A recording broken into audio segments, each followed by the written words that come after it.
But Blancpain 50 Fathoms was never meant to be fun. It was a serious dive watch, all steel, all purpose, born in the 1950s for elite military divers, a tool you trusted with your life underwater.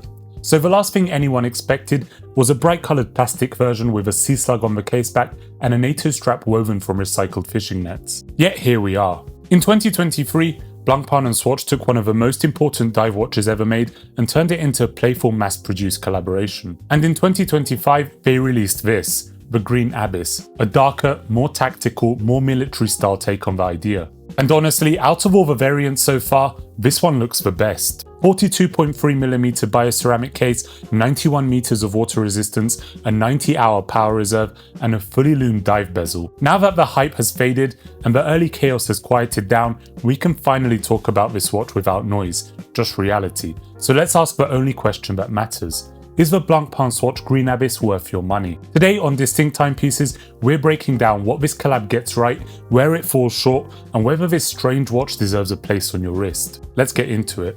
To understand the Green Abyss, you need to see the unusual place where it sits, right between two completely different worlds. On one side, Blancpain, the brand behind the first true modern dive watch in 1953, a watch built for elite combat divers, not collectors. On the other side, Swatch, the colourful plastic disruptor that saved the Swiss watch industry, then shook the luxury world again with the Moonswatch and these bioceramic collaborations. Put the two together and you get something intentionally provocative, a playful mass-produced plastic watch that borrows the design DNA and the name of one of the most important dive watches ever made, a design that normally starts around 15,000 British pounds. The Green Abyss isn't a baby Blancpain, it's not a discount 50 Fathoms, it's a Swatch borrowing Blancpain's mythology to make something fun and accessible, which leads to the debate, is this democratic or a purist's nightmare? Let's look at what you actually get.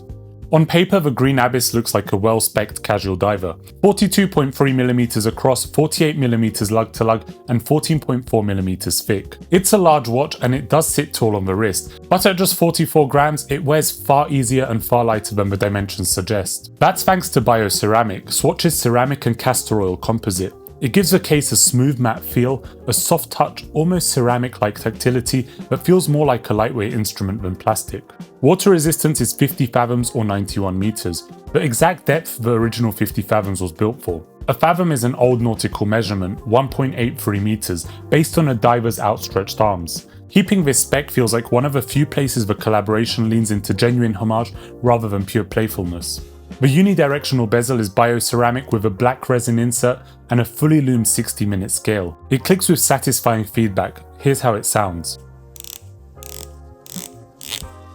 On my 7.25-inch wrist, the Green Abyss actually fits really well, almost perfect. Overall, the watch is bold, feather-light and surprisingly wearable, as long as you're okay with the height. By the way, if you've noticed the watch roll in this video, it's available on our website, distincttimepieces.com. I designed these specifically for collectors who want something compact, protective and actually good looking. If you want a safe way to store and travel with your watches, you can check them out on our website. Now back to the Green Abyss. Let's talk about the dial. Black with a dark green hue, it pairs beautifully with the black bezel, beige hour markers and matching strap. The result is a tactical, slightly military aesthetic that stands out from the more playful colours of the Scuba 50 Fathoms lineup. It feels more composed, more adult and more purpose-driven than many of the brighter variants. All the key elements, hands, indices, bezel markings and the seconds hand tip are loaded with Grade A vintage Superluminova, giving you excellent visibility in low light conditions.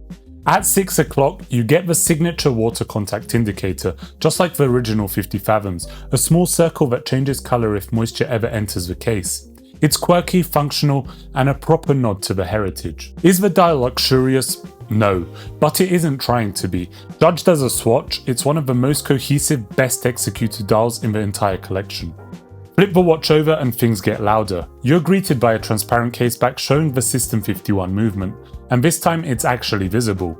The original releases had a one-piece NATO that covered the entire back, but the Green Abyss fixes that. On top of the movement is a colourful sea slug illustration. According to Swatch, each variant of the Scuba 50 Fathoms collection is inspired by a different species. Whether that adds anything meaningful is up for debate, but at least now you can actually see it.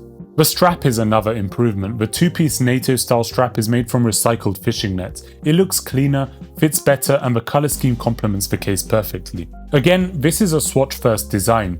Playful, casual, eco-themed, not luxury, and not pretending to be. The Green Abyss comes in a relatively large box, and inside you'll find a dedicated travel case. It's a nice inclusion for the price, although the case is on the bulkier side and the stitching isn't as refined as you might expect. Useful, but definitely more of a bonus than a selling point. Inside is Swatch's System 51, a fully automatic machine-assembled movement made of 51 parts secured by a single central screw. You get an anti-magnetic Nivacron hairspring, a smooth winding rotor, a tolerance of -5 to +15 seconds per day, and an impressive 90-hour power reserve. But here's the unavoidable drawback. The movement is sealed and non-serviceable. If accuracy drifts or if it stops years from now, you can't have it repaired. You replace the entire watch. Accuracy varies between units and you can't regulate it. If you treat it as a fun mechanical object, you'll enjoy it. If you expect traditional mechanical longevity, you definitely won't. The retail price of this watch is £350 British. These are not limited and they're readily available. No Moonswatch queues. Availability varies a bit by region, but generally you won't struggle to find one. So the real question becomes, with all the watches you could buy for £350, is this still worth it? Let's break down the strengths and then we'll discuss the problems. First, the design works. The green, black and beige combination gives it arguably the most serious diver aesthetic in the lineup. Second, you get real capability. 91 meters of water resistance, strong lume and a functional bezel. This isn't just a tribute, you can genuinely take it diving. Third, the 90-hour power reserve is exceptional at this price point and is something that will genuinely benefit your ownership experience. Fourth, comfort. It has big wrist presence without any of the weight. And lastly, it's just fun. This is a watch you can enjoy without overthinking or babying it. It's a reminder that not every watch needs to be precious to matter. Now for the drawbacks. The biggest one, the non-serviceable movement. When it fails, that's the end. Second, scratch resistance. The crystal is a biosourced material, just like on the Moonswatch, and it scratches easily over time. I own a few Moonswatches, and there's really no way to avoid those marks if you actually wear them. The Green Abyss will pick up the same character. Third, value over time. For the same price, you could choose a serviceable Seiko Citizen, a strong micro-brand diver, or even a G-Shock for rugged use. Fourth, it's not a gateway into Blancpain. You get Swatch's playfulness wearing Blancpain's heritage, not Blancpain's craftsmanship. Fifth, the size and height won't be ideal for smaller wrists. And finally, perception. Among enthusiasts, it's seen as a fun collectible rather than a serious horological piece. Setting expectations correctly matters. The Green Abyss makes sense if you enjoy Swatch collaborations, want a capable beach or travel watch, appreciate the 50 Fathoms story without needing the real thing, don't expect decades of mechanical longevity, or you already own other watches and want something playful. It makes less sense if you want your first proper mechanical watch, care about long-term serviceability, want true Blancpain finishing, have a smaller wrist or prefer thin watches. So is the Blancpain Swatch Green Abyss worth your money? It depends entirely on expectations. If you treat it as a fun, well-designed Swatch with real dive capability, a clever high power reserve movement, environmental storytelling and a playful link to historic diver, then yes, it can absolutely be worth it. But if you expect a budget Blancpain, a future heirloom, a status piece, or a decades-long mechanical companion, then no, this isn't that watch. For me, the Green Abyss is a luxury-adjacent toy. It's intentionally simple, intentionally playful, and intentionally not a serious luxury timepiece, and that's perfectly fine.